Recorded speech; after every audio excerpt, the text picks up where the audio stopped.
জয়গুরু বন্ধুরা, আমার চ্যানেলে বিউটিস কিচেনে আপনাদের সবাইকে স্বাগত।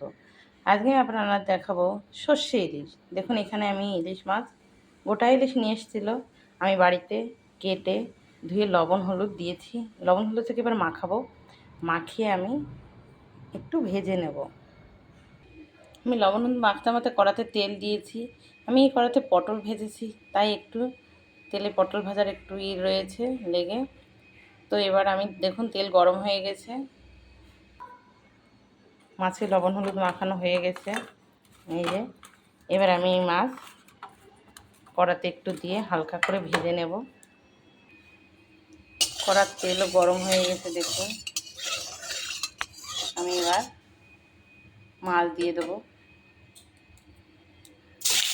একটু হালকা করে ভাজবো আমি মাছ।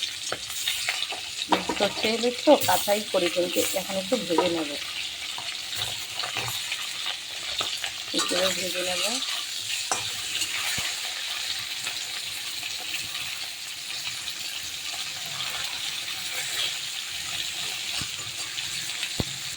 দেখুন আমি একটু উল্টে দিয়েছি, হয়ে গেছে। এবার আমি নামিয়ে নেব মাছ ভাজা। আমি সর্ষে ইলিশে যে উপকরণগুলো দেবো সেটা হচ্ছে, এর ভিতরে আমি একটু জিরে দিয়েছি। জিরে কিন্তু সাদা জিরে, সর্ষে কালো সর্ষে, আর 4টে কাঁচা লঙ্কা ছিল। কাঁচা লঙ্কাটা যার যা ব্যক্তিগত ব্যাপার, যে যেমন ঝাল খাবে সে তেমনই দেবে। তো এখানে আমি দেখুন শিলে বেটে রেখে দিয়েছি। দেখুন বন্ধুরা, আমার মাছ ভাজা হয়ে গেছে, আমি নামিয়ে নিয়েছি। দেখুন মাছ ভাজার তেল আছে, এই তেলেই একবারে ফোড়নে আমি বসিয়ে দেবো। দিয়ে দেবো তেজপাতা, দেবো কালো জিরে,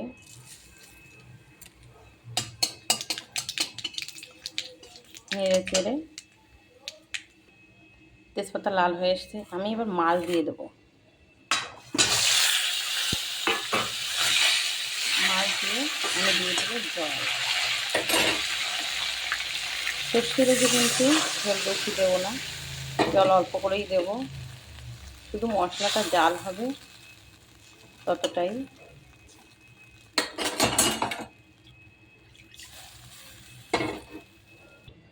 আমি দিয়ে দেবো লবণ,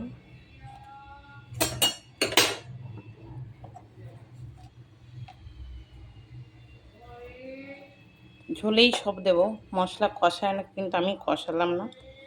এভাবে না কষিয়েও তরকারি একবার খেয়ে দেবেন, খেতে ভালো লাগে।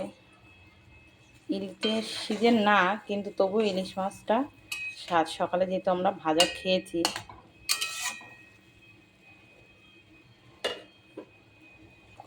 দেখুন ঝোলটা টকবগে ফুটছে। এবার যে আমি মশলাটা বেটে রেখেছি সেটা দিয়ে দেবো, ঝোলের উপরে দিয়ে দেবো। এটা একটু সুন্দর করে দেখুন ঝোলের সাথে পুরো মিশিয়ে দিলাম।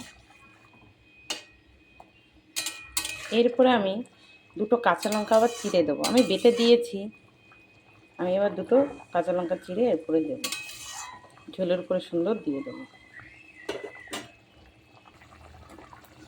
দেখুন বন্ধুরা, আমি এই যে দুটো কাঁচা লঙ্কা চিড়ে এই দিয়ে দিচ্ছি। আমার হয়ে এসছে, আমি তরকারি নামিয়ে নেব। হয়ে গেছে দেখুন, নামিয়ে নেব। নামানোর আগে সামান্য একটু তেল দিয়ে দেবো আমি। এবার এই তেলটা নেড়ে চেড়ে আমি নামিয়ে নেব। আমার তরকারি হয়ে গেছে দেখুন। দেখুন বন্ধুরা, দেখেছেন তরকারিটা সুন্দর কালার, কি সুন্দর দেখতে যেমন হচ্ছে, খেতেও কিন্তু ভীষণই ভালো লাগবে। আজকের মাছটা কিন্তু তেল বেরিয়েছে। যে মাছের ডিম মাছ তাতে তেল হয় না, মাছটা স্বাদ লাগে না ডিমালা মাছে। তো নামানোর আগে কাঁচা তেলটা দিলাম, কাঁচা তেল দিলে একটু সেন্ট ভালো আসে ইলিশ মাছে।